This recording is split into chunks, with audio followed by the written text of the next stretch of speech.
The Bible tells us that the Watchers, the angels sent to guard humanity, betrayed their mission.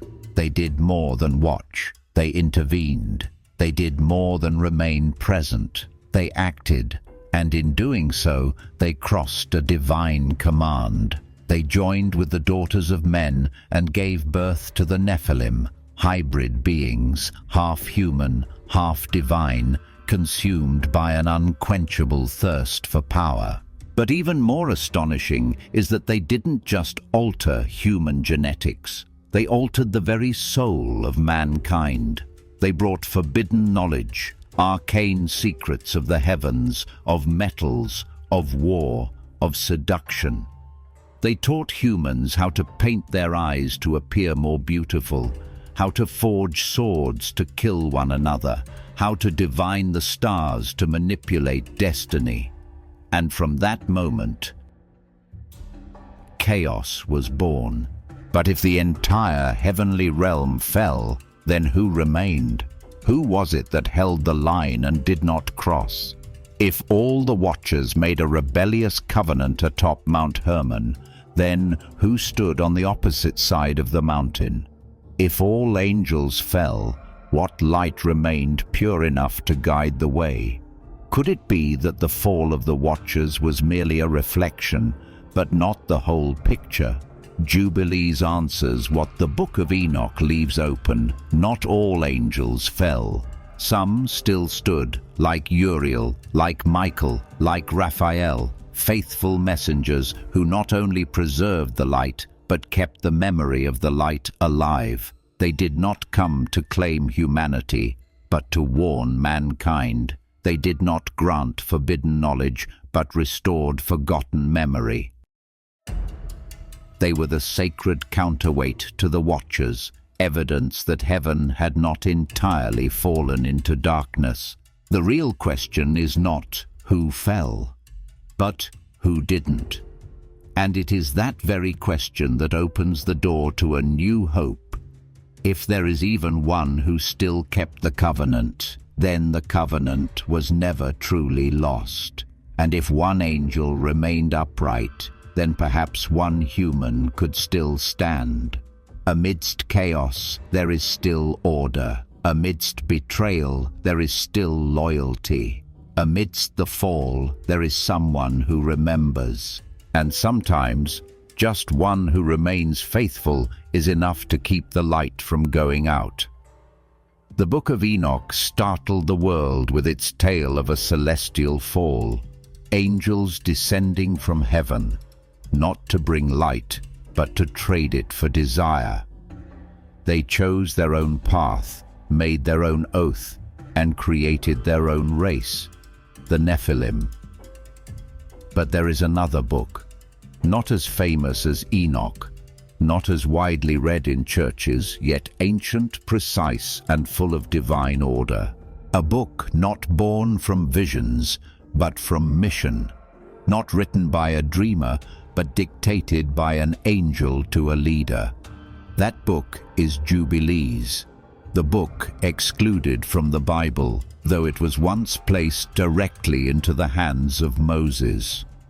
Jubilees does not begin with a fall, but with order. It does not provoke fear, but calls back the rhythm of the sacred.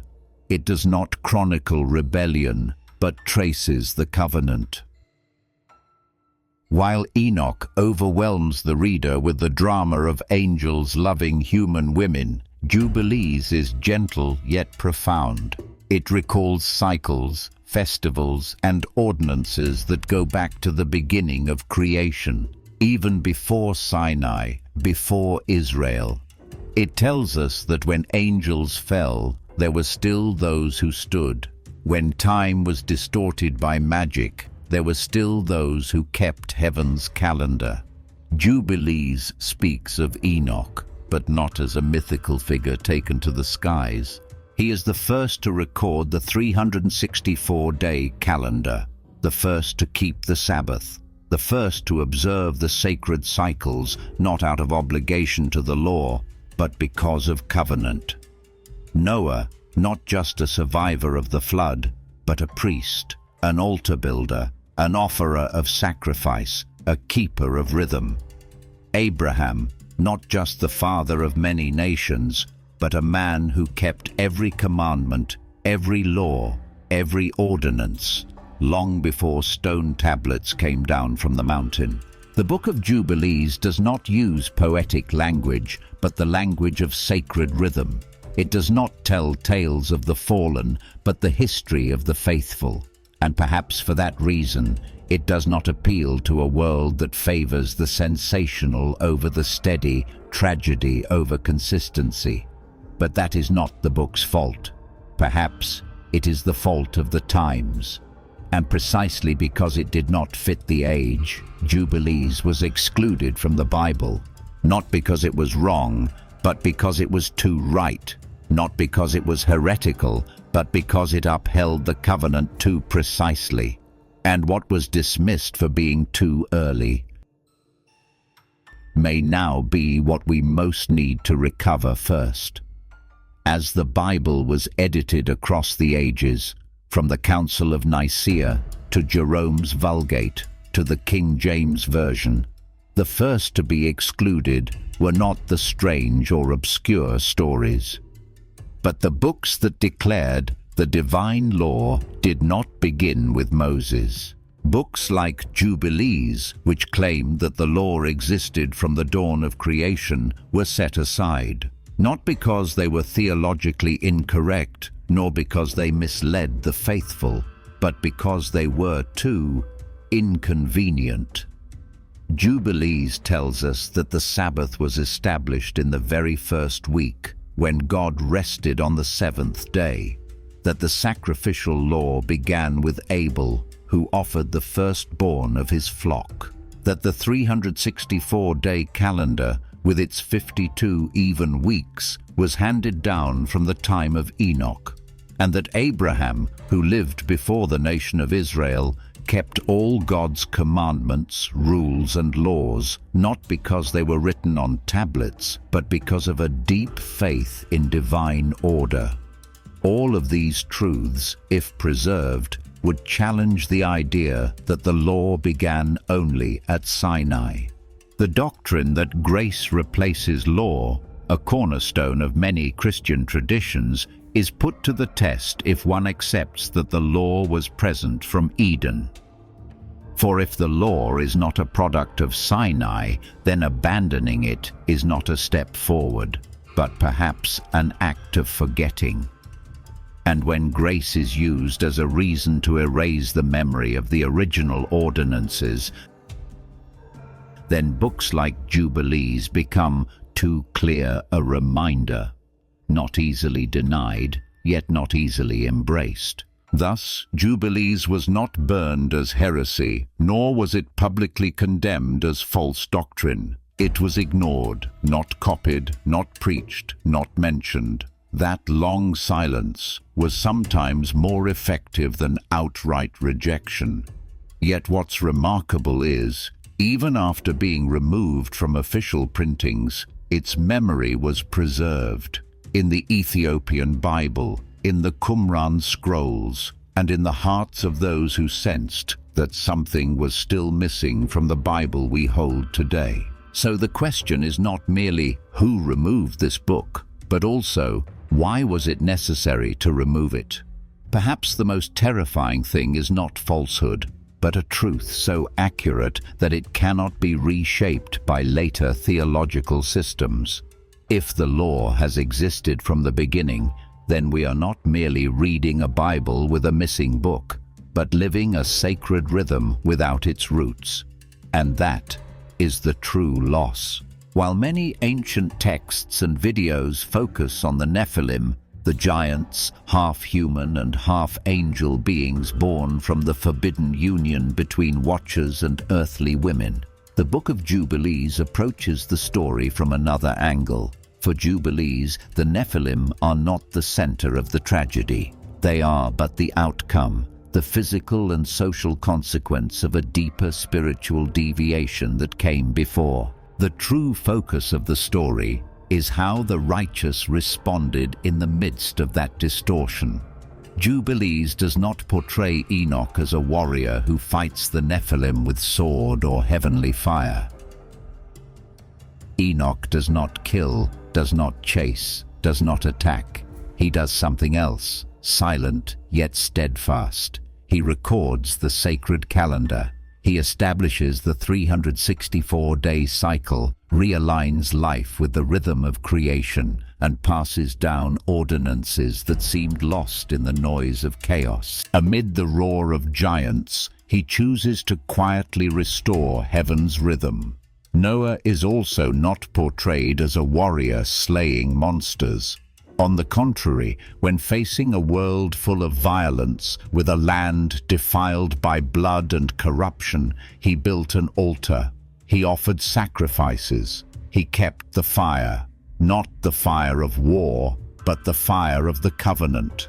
When everything around him was being submerged, he did not build a temple. He built an ark, not to dominate, but to preserve. His actions were a complete act of faithfulness amid the cries of betrayal. This is what makes Jubilees so unique. It does not focus on what is shocking, but on what is preserved. It does not highlight the rebels, but honors the keepers of rhythm. And that, perhaps, is what causes many modern readers to overlook it. Because in a world obsessed with the spectacular, the groundbreaking, the untold, Jubilees chooses to tell the old story, that in every age of chaos, there is always someone silently keeping the feast. And though it may not be as sensational as the Nephilim, it is precisely the pivot on which the covenant endures. The central focus, therefore, is not on what was broken, but on who held on. Not on the ones who created disorder, but on those who preserved order. And when we look back, we see the world was not saved by the strong, but by the steadfast. Not by thunder, but by the persistence of a flame that would not go out. The Nephilim were merely the consequence, but the keeper of the feast was the root of redemption. When the watchers fell, they didn't just fall from their place of guardianship, they tore apart part of the world's sacred order. But amid the chaos they created, one thing did not fall with them: the covenant. It wasn't stolen. It wasn't completely broken. It wasn't forgotten in the darkness. Instead, it was quietly preserved through a remnant that did not drift from the divine path. These people, few in number, silent in voice, uncelebrated like legendary heroes, were the pillars connecting strands of light between waves of darkness. After the fall of the Watchers came Enoch, not a hero who slayed demons or wielded swords to destroy darkness, but a man who walked with God. A man recorded as not having died, not because he was immortal, but because he was unshaken. Enoch preserved the 364-day cycle, remembered the creation calendar, and passed down the Sabbath. While other angels brought distorted magic, he kept order. He kept the law, not by force, but by faithfulness. After the era of the Nephilim came Noah. In a world filled with violence, when all creation had been defiled, Noah did not rebel with weapons, but with purity. He upheld a righteous life, kept the appointed times, built altars, and offered sacrifices. He was the bridge between a world on the brink of destruction and one waiting to be restored. He did not preserve humanity with might, but preserved the covenant through integrity. After the Tower of Babel came Abraham, when mankind united to defy heaven, building a tower to glorify themselves. One man quietly stepped away, not following the crowd, but following the call. Abraham was not just the father of many nations. According to Jubilees, he was the one who kept all the commandments, statutes, and ordinances, even before they were written down. Not because of stone tablets, but because the law was engraved in his heart. The covenant did not begin at Sinai. It had already lived within him. This reveals a strange but enduring principle. The covenant does not need a multitude to survive. It lives through the few, those who remain faithful. When the world tilts, a single unmoved axis is enough to preserve its orbit. And in the history of the Bible, these axes always appear at the right time, not to work miracles, not to wage war, but to restore the sacred rhythm, the rhythm once heard in Eden, the rhythm the covenant has never ceased to keep. The fall is real, but the covenant is not gone.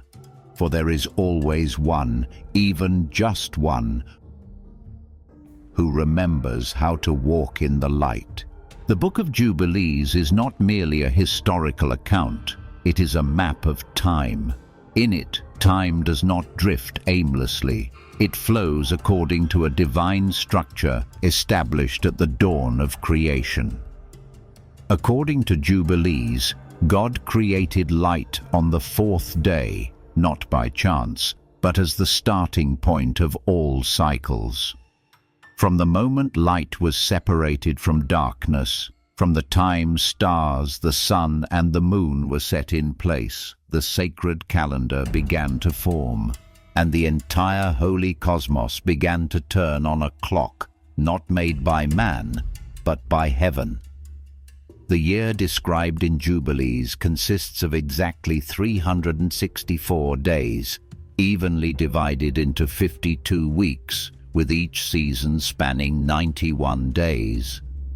No months are short or long, no adjustments are needed. Each season begins on a fixed day, and every year starts on a Wednesday. To remember that light is the origin of all cycles. This is more than a calendar. It is a rhythm of festivals, a rhythm of offerings, a rhythm of grace, a rhythm of divine presence. To keep this calendar is not merely to follow dates, but to stay in tune with the frequency of connection between humankind and God. But when the watchers fell, they did not just break the law, they disrupted the rhythm. They threw humanity into disarray, not just through corrupted knowledge, but through a corrupted calendar. They altered the appointed times, creating a new system based on a lunar calendar that caused festivals to fall out of season and sacred cycles to stray from their source. When people kept festivals on the wrong days, they were not just incorrect in ritual, they were disconnected from heaven's flow. It was no longer merely a religious error, but a cosmic misalignment. The greatest danger is not forgetting a festival, but living in an entirely wrong cycle. Like a clock out of sync, every rhythm of life, every emotional, spiritual, and physical pattern spirals into disorder. And the irony is, when heaven's calendar is replaced by man's, people think they are free, but in truth, they are lost. They think they're moving forward, but they're spinning in a misaligned orbit. Jubilees was not written to help us pick lucky days, but to help us live rightly, not to dominate time, but to restore the original rhythm. And in a world where time is commercialized, manipulated by power and desire, the call to a 364-day year, a stable rhythm of creation, is an echo from Eden. That to remember the covenant, sometimes all we need is to look at the calendar, not to know what day of the week it is, but to know if we are still living in sync. The Book of Jubilees does not write laws as new decrees, but as a record of what always was. In it, The law did not begin at Sinai, but in Eden. It did not descend from tablets, but flowed from generations who lived in rhythm with heaven. Adam, the first man, kept the Sabbath. Not because someone told him to, but because he was created in a week that had a holy day, and he lived rightly within it. Abel, his son, knew to offer sacrifices, not because of prescribed rituals, but because he sensed the sacredness of returning what he received. Enoch, not just the one taken up to heaven, was the first to write down the festival calendar, not to calculate, but to preserve the rhythm. Noah, living in a chaotic age where all did evil, did not rise to preach with power, but quietly built an altar. He offered incense and lambs, keeping the thread of the covenant that the watchers had torn. And Abraham, what made him great was not just his faith, but his faithfulness to the commandments, statutes, and ordinances of God, even before any written law existed. Abraham did not learn from Moses, but from the sacred tradition that had existed since the beginning. He did not keep the law for reward, but because he remembered the covenant when no one else did. All of this redefines a foundational truth. The law is not a system imposed from above, but a memory handed down. A divine order that existed from Eden, passed through generations, distorted over time, but never lost. Moses, the one who received the law on the mountain, was not its founder, but its reawakener. What he received was not new, but what was old restored. Because the people had forgotten. And when a people have lived too long in disorder, one must ascend the mountain to hear the old truth again. Thus, the Book of Jubilees does not emphasize the appearance of the law, but the continuity of the law. From Adam to Abraham, from Enoch to Moses, all a part of a chain of those who remembered the covenant before it had a name, who kept the feast before any command was given. Moses did not invent religion. He revived what had been forgotten, and that forces every generation afterward to ask, if the law existed from the beginning, then when we live differently, are we truly progressing or simply drifting farther from Eden? There is something profound about reading Jubilees. Those called righteous in its pages did not wait to be anointed, to be empowered, or to receive divine titles. They did not wait for an official nation to be formed, nor for written law to begin living rightly. They did not wait to be chosen. They lived as if they had been chosen from the start. Enoch did not found a religion. He organized no ceremonies, built no temples, preached no sermons in public squares. But he recorded the sacred calendar, kept the cycle, and lived each day according to heaven's rhythm. He needed no stone tablets, only accurate memory and inner endurance. Noah also did not found a nation. When the world around him was drowning in chaos and injustice, he didn't wait for a heavenly order to act. He built an altar. He offered sacrifice. He lived uprightly amidst the mocking and scorn. He needed no Torah to know what was right, for righteousness does not come from documents, but from a soul in tune with heaven. In a generation gone astray, he still held the inner axis, one that connected with the covenant even when all else forgot.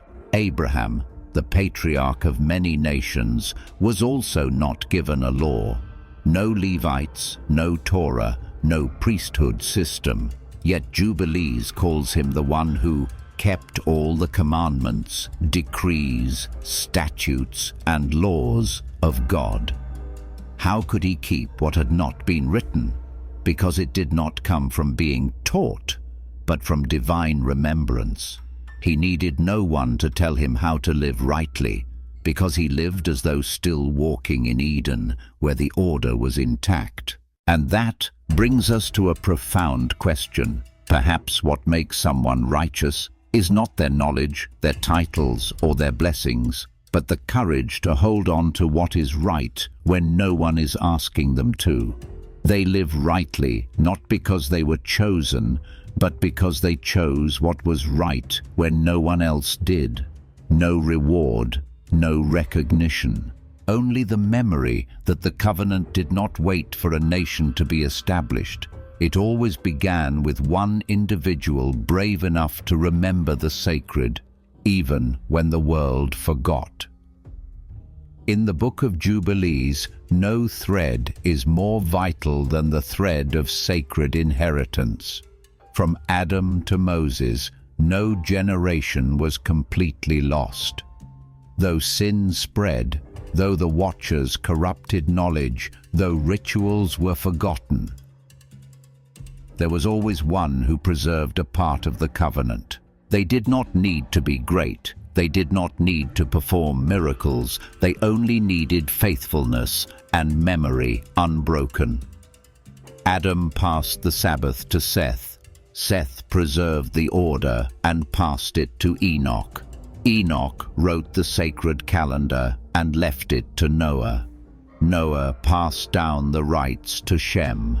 Shem preserved the line of sacrifice for Abraham. And Abraham, though living among the nations, still faithfully kept all the commandments, decrees, and ordinances of God, even without a single engraved tablet. None of them were immortal. They were born, they lived, and they died like anyone else. But what they left behind was not power, territory, or fame, but memory. A memory that did not fade with time, was not erased by chaos, and was not distorted by the watcher's false knowledge. That memory did not dwell in libraries, but in how they lived each day, offering sacrifice, keeping the day, living in rhythm. They were not the creators of the covenant, but the keepers of its fire. Jubilees does not record epic conquests, but sacred cycles. It does not list glorious victories, but marks how each season, each day, each week was faithfully kept. For in this book, the most important thing is not who wears the crown, but who still keeps the rhythm. Inheritance needs no fanfare, only consistency, like an oil lamp, not blazing, but steadily burning through the winds. And the strange thing is, it is precisely that silence which becomes the red thread running through the entire history of redemption. It is no coincidence that Moses, the one who received the law on the mountain, was also the one entrusted with the writings of previous generations, according to the angel's words in the very Book of Jubilees. He was not the starting point, but the final link in a long chain of those who had preserved what was right amidst all that was wrong. And it is no coincidence that Jubilees was removed from the Bible, because it refuses to let us forget the law is not dead, the covenant is not lost, and the lineage, though silent, has never been broken. If we read only the Book of Enoch, we would see the watchers sin out of lust, drawn by the beauty of the daughters of men, joining with them, giving birth to the Nephilim, and teaching forbidden knowledge. But if we enter into Jubilees, we find a deeper, quieter, and far more terrifying definition of sin: the breaking of rhythm. The watchers did not merely do wrong, they disrupted the entire frequency of the human soul. They didn't just mate with humans, they disrupted the seasons of birth. They didn't just teach weaponry, they caused humanity to forget offerings, abandon the Sabbath, live out of season, and keep festivals at the wrong times. And that was the most devastating destruction. Not one wrong act, but a life lived out of sync with heaven's rhythm. In a world created by the Word, rhythm was the first structure. Before there were nations, religions, or laws, there were cycles, day and night, sowing and harvest, 6 days of work and 1 day of rest. Eden was not merely a place without sin, but a place where everything moved in its appointed time, and that created divine presence. But the Watchers reversed the axis. They brought knowledge at the wrong time, aroused desire in the wrong season, introduced rituals without foundation, and made everything chaotic. No one knew which day was truly holy. No one remembered the right time for sacrifice, and when the rhythm was broken, the connection to God was severed. Jubilees does not accuse the Watchers solely for their actions, but for the consequences of disrupted rhythm. Humanity did not merely sin, they began to live by the wrong calendar. And to live by the wrong calendar is to live out of the stream of creation. Every good deed may lose meaning if done out of time. Every prayer may miss its mark if not in sync with heaven. And the Watchers knew this. They didn't need to destroy the temple. They only needed to confuse the days. Like a musical instrument off by one note, the whole divine symphony becomes dissonant. The truly frightening thing is not sin done openly, but rhythm lost silently, little by little. A generation that forgets the Sabbath. A generation offering sacrifices out of season. A generation learning knowledge at the wrong time. And then, without bloodshed, without enemies, the covenant is severed. Not because it was rejected, but because it was forgotten. The Watchers didn't just break laws, they broke the sacred axis on which the cosmos turns. And in a world created through rhythm, to fall out of rhythm is to fall out of light. Chaos does not come from knowledge, but from knowledge given at the wrong time. This is one of the profound insights Jubilees offers, often overlooked in videos about the Watchers or Nephilim. Jubilees does not condemn knowledge in a fanatical way. It does not treat magic, weapons, or cosmetics as inherently sinful. On the contrary, it distinguishes clearly. Knowledge is light, but light received at the wrong time, by the wrong person, in the wrong way, becomes a fire that scorches sacred order. The Watchers did not invent evil. They corrupted the timing of revelation. And that is what shook the universe. Human beings in the beginning were created to learn gradually from God. Each season, each festival, each commandment had a proper time to be understood, absorbed, and lived out. But the Watchers interrupted that process. They brought heavenly knowledge when mankind was not yet ready to receive it. They taught metallurgy when peace had not yet been learned. They taught enchantments when souls were unstable. They taught beauty when self-awareness was still fragile. And so, knowledge meant to uplift became a burden that warped consciousness. The sin was not in the tools, but in the failure to honor proportion. When you hand a knife to a child, the fault is not in the knife, but in the hand that gave it. Likewise, the Watchers shared light, not out of mercy, but to derail, so that mankind believed they had been enlightened, when in fact they were burning from within by light out of season. The danger is not in the essence of knowledge, but in the moment it is given. Jubilees reveals something quiet but vital. Every sacred knowledge is bound to a season, a cycle, a certain moral frequency. And when that season has not yet come, anything forced to bloom is unnatural. Like a flower blooming in the wrong season, beautiful but short-lived. Heavenly knowledge, given at the right time, can redeem the world. But given too soon, it only breeds greater chaos. And that is why the Watchers were judged not only for doing wrong, but for doing too early. In a world governed by order, anything that arrives out of order breaks the system. And from that moment, mankind could no longer distinguish between what was holy and what was just glittering imitation. When light comes out of season, it no longer illuminates, it blinds, no longer supports, but consumes, no longer grace, but judgment. And thus, chaos was born, not from darkness, but from light that came in the wrong time. Jubilees does not view ritual as a rigid religious system, but as a way to synchronize the soul with cosmic order. Keeping the appointed days is not about appeasing God, but aligning with the light that created the world. In this book, the sacred calendar is inseparable from the covenant. It does not merely count days, it orients the soul.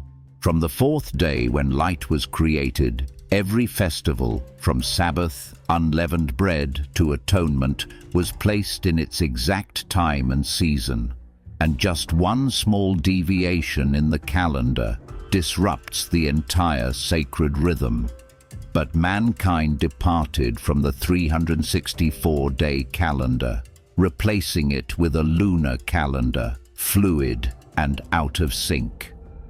From then on, festivals were misaligned, seasons went astray, and the cycles set from Eden grew dim.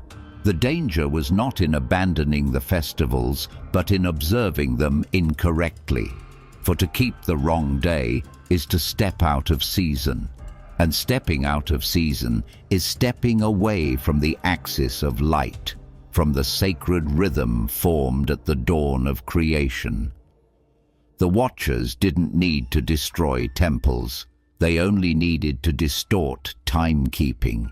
They seeded knowledge that pulled humanity away from the original cycle. They brought a broken calendar, distorted festivals, corrupted rhythm, and from that, the sacred world no longer resonated at the right frequency within the human soul. All rituals became hollow, no longer aligned with heaven's pulse, like someone singing the right song, but in the wrong key. No harmony can emerge. In that vision, the righteous do not need to create a new religion. They don't need a complex priesthood system. They only need to live by the proper sacred rhythm. They keep the Sabbath on the correct day. They count the festivals by the right weeks. They offer incense in the proper season. And that, according to Jubilees, is enough to preserve the covenant. No need for a stone temple if the soul still remembers heaven's time. No need for religious titles if the heart still beats in sync with the original calendar. In a chaotic world where the Watchers have disturbed every cycle, the one who keeps the right rhythm is the one who preserves the soul of the covenant. They do not speak loudly, but every action of theirs aligns with Eden's order. And that is why, according to Jubilees, keeping the right day is not just legal obedience, but the way to remain connected to the divine. Because when the rhythm is broken, the soul can no longer hear heaven's voice. And from that moment, humanity is not just lost, but directionless. When the Watchers fell, they brought with them not only their own fall, but a storm that shook the divine order. They sowed false knowledge, broke the rhythm of creation, and led mankind away from the set cycle. But amid all that chaos, one thing never disappeared: the covenant. It did not shatter, it was only disrupted. It did not die, it was temporarily hidden, like a flame flickering in strong wind, unsteady, but never extinguished. Jubilees does not tell the story of worldly heroes. It recounts the long line of those who silently kept the festivals, who performed no miracles, built no strongholds, but lived each day in step with sacred rhythm. Adam kept the Sabbath. Seth remembered the law. Enoch wrote down heaven's calendar. Noah offered incense in a corrupt generation. They needed no new revelation, only to keep the old fire. And that fire, though small, was the lifeline connecting Eden to Sinai, from the beginning to the promise. Not all followed the watchers. Not all forgot the sacred rhythm. There were always a few, the faithful, who quietly preserved the cycle. They did not create new laws, but remembered the first ones. They did not invent rituals. They lived in season. To the world, they may seem strange, out of place, but to the divine eye, they are the timekeepers, like the tiny hand of a clock. But if it stops, the whole structure loses meaning. The covenant does not depend on the majority. It doesn't need a crowd to be valid. It only needs one person keeping the right rhythm, and that is enough to keep it from being erased from the divine stream.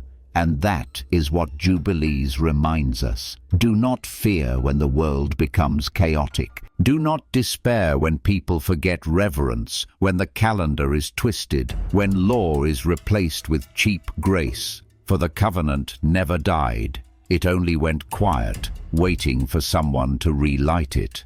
In every generation, there are those who keep heaven's calendar. Not to change the world, but to keep the world from fully losing its origin. These people do not shout, but they live rightly. They do not evangelize, but they keep the feast. And they are the living proof that the covenant, though no longer named, was never lost. It is merely waiting for someone faithful enough to keep it until the day it is restored. Among the many books removed from the Bible, Enoch appears as a mystical figure, the man who walked with God and then was no more, for God took him. For many, he is a symbol of ascension, a man taken up to heaven for his righteousness. But Jubilees tells a different story, not contradictory, but deeper. In this book, Enoch is not just the one taken. He is the one who recorded, the one who passed it on, the one who preserved the order of a world on the brink of chaos. Jubilees records that Enoch did not live passively. Before leaving the earth, he wrote down the 364-day calendar, a sacred, unchanging calendar. He established the Sabbath, the day of rest aligned with the cycle of creation. He restored the festivals to their proper seasons, not as a prophet declaring oracles, but as a scribe of order, a keeper of rhythm. When the watchers corrupted the calendar, taught knowledge at the wrong time, disrupted birth and festival seasons, Enoch did the opposite. He did not oppose them with power. He answered them with loyalty to order. He did not found a religion. He recorded. He did not fight the Nephilim. He preserved the earth's cycle. He knew, if no one remembers the feasts, the days, the seasons, the covenant would fade into oblivion. And so he became the scribe of memory, the memory of Eden, of the Sabbath, of the sacred cycle that had never changed. What the original video did not explore is this. Enoch was not merely the man who disappeared from the world, but the man who left memory in the world. He was not just taken as a reward, He was preserved in every word he recorded, every festival he restored, every cycle he passed on. And those memories survived through centuries, outlasted edited scriptures, changing rituals, rewritten calendars. Because someone had once written it down, someone had preserved the order. The world never fully forgot. Enoch is a staff of memory driven deep into the earth to remind humanity there is still an order, there is still a rhythm, there is still a covenant, even when all else is distorted. He did not live forever, but he preserved what was worth remembering forever. And in an age when everything is being remade in man's image, Enoch reminds us some things do not need to be invented, only not forgotten.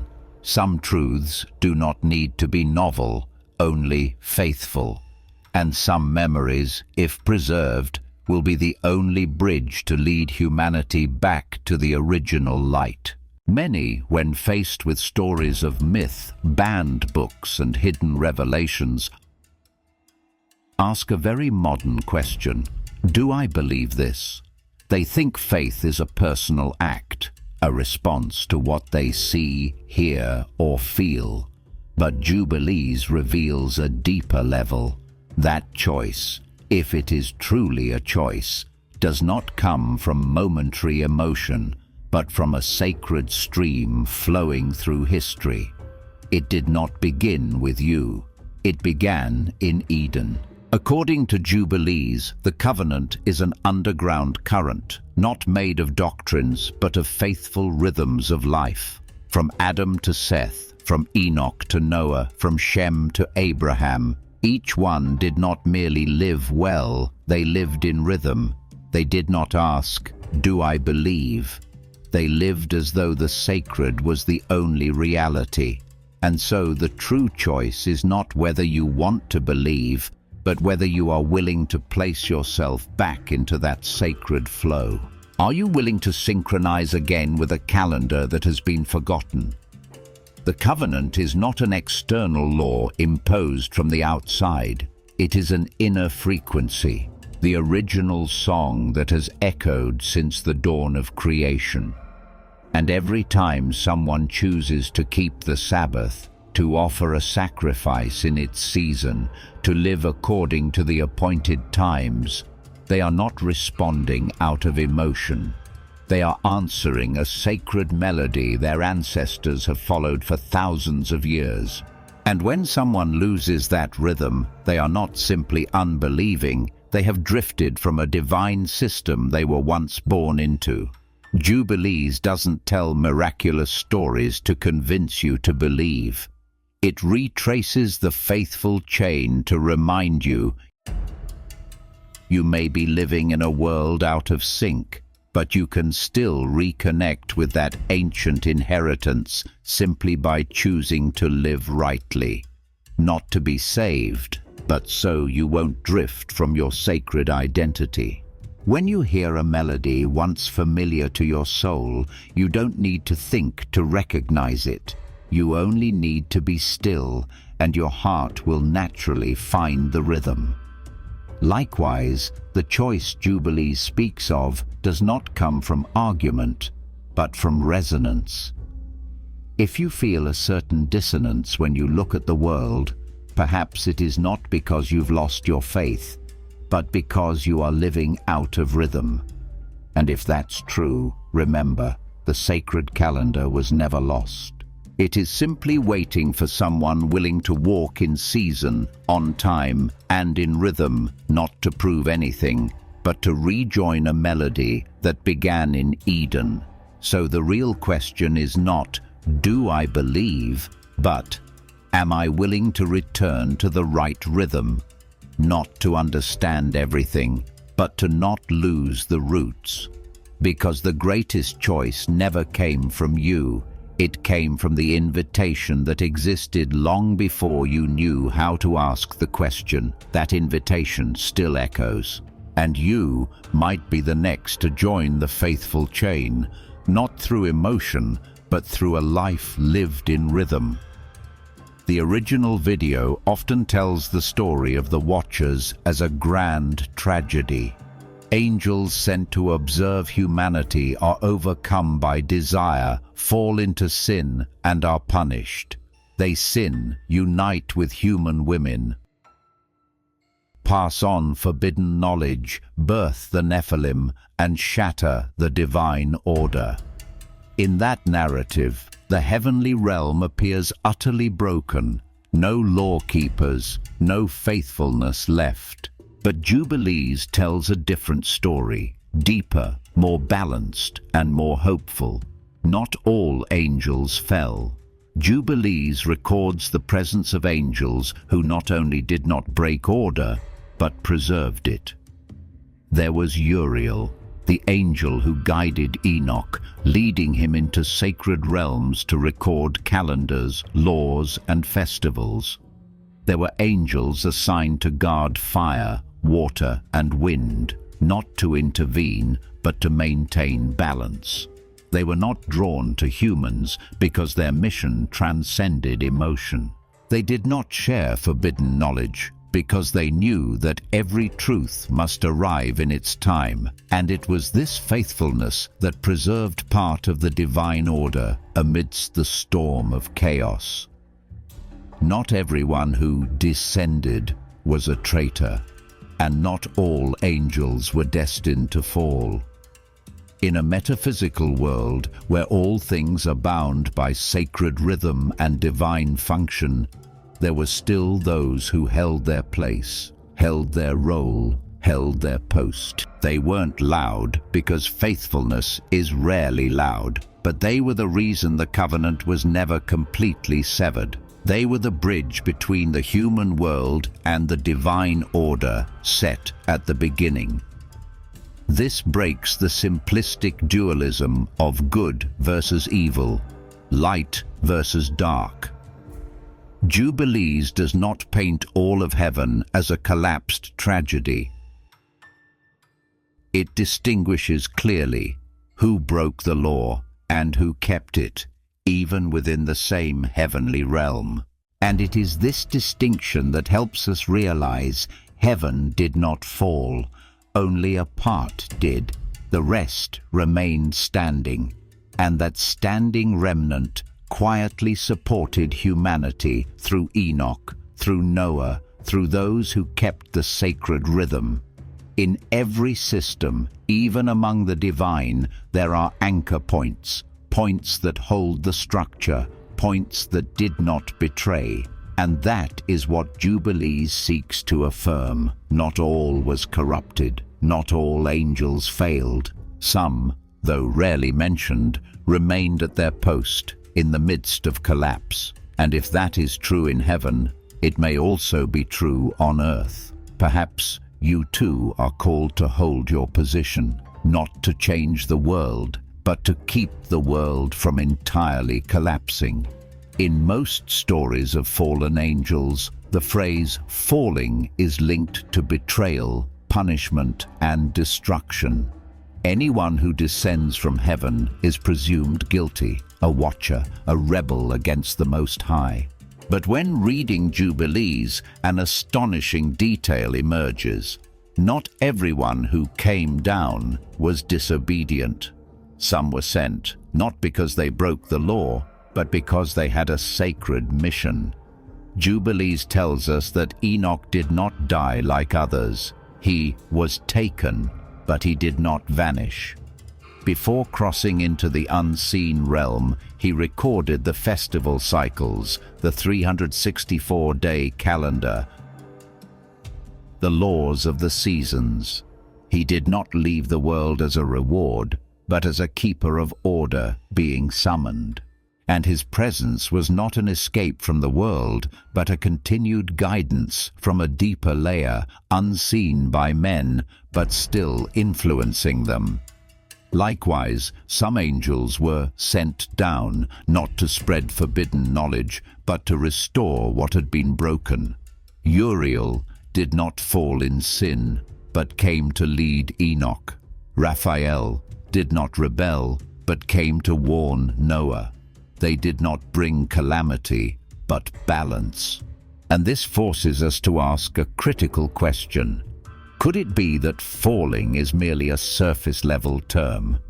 And if some angels descended because of obedience, mission, or faithfulness, then perhaps we must look again at the whole story with clearer discernment. Without precision, there is no concept of deviation. Without light, darkness has no definition. This means the fall only makes sense when placed beside faithfulness, and a rhythm only counts as broken if there is a correct rhythm running alongside it. Therefore, not everyone who comes down is a traitor. Some descend to preserve the standard. Some come to realign order. And if you only see the act of falling without discerning the mission, you will never see who it is that holds the covenant in a chaotic world. Jubilees invites us beyond the simplistic binary of up is good, down is bad. It opens a deeper layer where each action is judged by its sacred purpose, where presence is not defined by position, but by the rhythm one holds. And if someone descends because of faithfulness, then perhaps someone remains because they have forgotten why they were sent. Holiness is not defined by location, but by alignment with divine intent. And at that deeper level, every dissent must be re-listened to before it is condemned. In many modern theological systems, keeping the law is often dismissed as hollow morality, a self-salvation through behavior. And so many turn away from the law, believing that faith alone is enough. But Jubilees offers another view. Those who keep the law do not do so for a reward, but so they do not lose themselves. The law is not a gate to salvation, but the red thread that keeps man from falling away from the sacred identity sown in Eden. When the calendar is off, the seasons shift, the festivals are forgotten. Man does not just miss the right moments, but lives out of rhythm. They no longer know where they belong, no longer recognize when to rest, when to give thanks, when to repent, when to move forward. And when rhythm is lost, the soul drifts into disorientation, living disconnected from any divine current. They may believe in God, but live as though every day is the same, every decision arbitrary, every rhythm led by emotion. Keeping the feast is not following a rigid checklist. It is realigning oneself with the rhythm of heaven. It is a spiritual clock, reset to its original time. When you celebrate a feast in its true season, you are not merely performing a rite, you are rejoining a sacred cycle that has existed since creation. When you rest on the Sabbath as Adam once did, you are not doing something new. You are walking again the ancient sacred path that humanity once knew. And that is what Jubilees seeks to protect. That the law is not about control, but about remembrance. Remembering where we came from. Remembering that Eden was not just a garden, but a state of harmony with God. Remembering that there was a time when mankind lived in balance, not from fear of punishment, but from joy in order. To keep the law is to keep memory.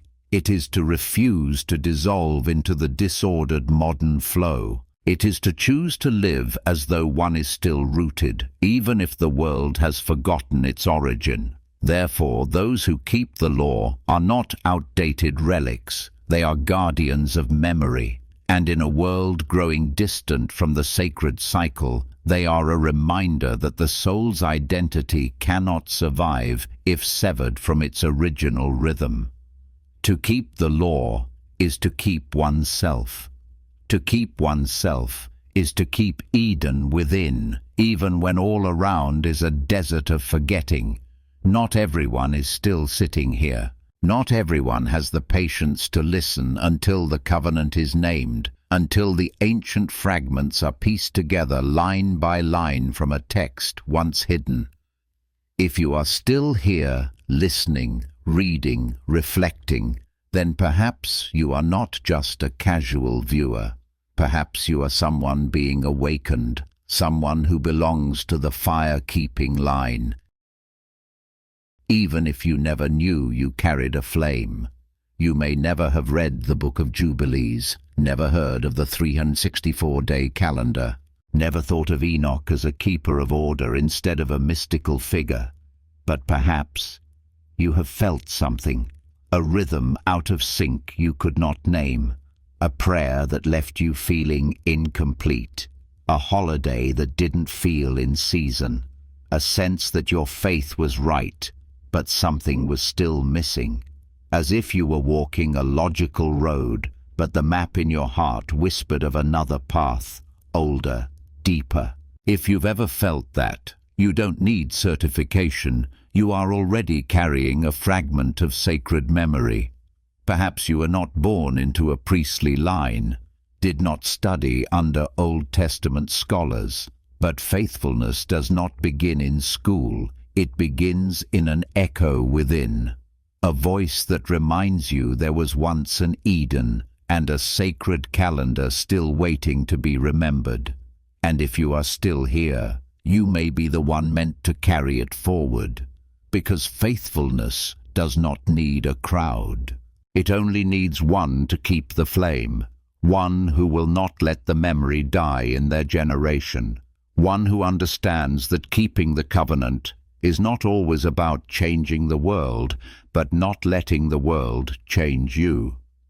And if you are that one, you don't need to wait for a calling. You only need to keep listening and keep rhythm. In your daily life, in how you walk, in how you slow down on the seventh day, and in how you never forget, you were once part of Eden, and now you are keeping a piece of Eden alive for this world. You may have read the Book of Enoch, heard of the fallen angels, the watchers who broke the covenant, reflected on the Nephilim, the chaos that forbidden knowledge brought to mankind. Perhaps you've even come across the 364-day calendar, a perfect, balanced cycle, and wondered why it's no longer used. Perhaps you've seen all these scattered pieces, each one a question mark with no answer. But never before have you seen them come together. Jubilees does not arrive to give you a new piece of the puzzle. It doesn't drop something foreign into your mind. It does only one quiet thing. It flips over the image you've been looking at. It doesn't redraw the picture. It clarifies what was blurred. It doesn't invent. It reconnects what was severed. And suddenly, everything begins to align. The events in Enoch, once mythic, now fit into a clear timeline. The laws and feasts, once thought to belong only to the Jews, are restored to Abel's time. The numbers 364, 91, 52 weeks, once considered odd, now form a steady rhythm. That doesn't mean this book is more correct than others. It doesn't mean you have to throw away what you believed. Sometimes a piece is not wrong, it simply arrived before its time. And Jubilees, with its ancient voice, its careful structure, its astonishing detail, may not have been chosen for the canonical Bible, but it was passed to the right generation. Perhaps only this generation, one that has brushed against collapse, touched confusion, felt time shift and souls lose direction, is hungry enough to see what was once lost. And if you're reading these lines and feel something suddenly click, it's not because you just learned something new. It's because you are remembering something that was always yours. Not because this book is more true, but because it arrived at the right time. The moment you were ready not just to seek more information, but to recover order, not just to understand, but to live again in rhythm, because some puzzle pieces once scattered in your mind are now aligning and revealing the picture you've carried all your life but never clearly seen until now. If you think the keeping of the law began only with Moses, with the 10 Commandments written on tablets at Sinai, prepare to revisit the entire timeline of faith. For according to Jubilees, Abraham, the father of many nations, kept every commandment, every statute, every divine ordinance, long before there was any written law. Before Israel was a people, before there was doctrine, priesthood, or the Bible as we know it. Abraham was not called chosen merely because he fathered a nation. He is remembered as a law keeper, not because of tablets, but because of a covenant engraved in his heart. So what was that law? How did he know it? Who passed it on? And if the law existed before Sinai, who preserved it through ages of chaos, when no temple was built, when no Torah yet existed? The answer lies at the intersection of ancient memory and present choice, and that will be the journey of the next video. Subscribe to the channel so you don't miss the next step on the covenant map, where each stop is not just history, but a call to those who remember. If you've made it this far, take a moment to leave a testimony. Not just a thank you, not just a comment, but a marker, a piece of memory. Maybe it's a detail that left you speechless, a line that made you rewind, an image that stirred something ancient in your soul, a question that stayed with you, not for minutes, but all day. Write it down, not to prove you understood, but to record what you felt. Because if memory comes alive in one person, it can spread to another. A stranger may read your words and suddenly remember they once saw the same thing, once felt the same thing, but didn't have the courage to name it. And when you speak, they remember. When they speak, the next remembers. And gradually, memory no longer lives in books. It lives in people, in lives, in daily choices. It's not what modern doctrine encourages, but it's what the ancient covenant still longs for. You don't need to preach. Just tell one thing that touched you, so someone else can remember one thing that touched them. And then, the covenant will no longer be an abstract idea. It will be lived again among those who had once lost it, but are now beginning to remember, from one comment, one testimony, one line of memory, never to be lost again. Amen.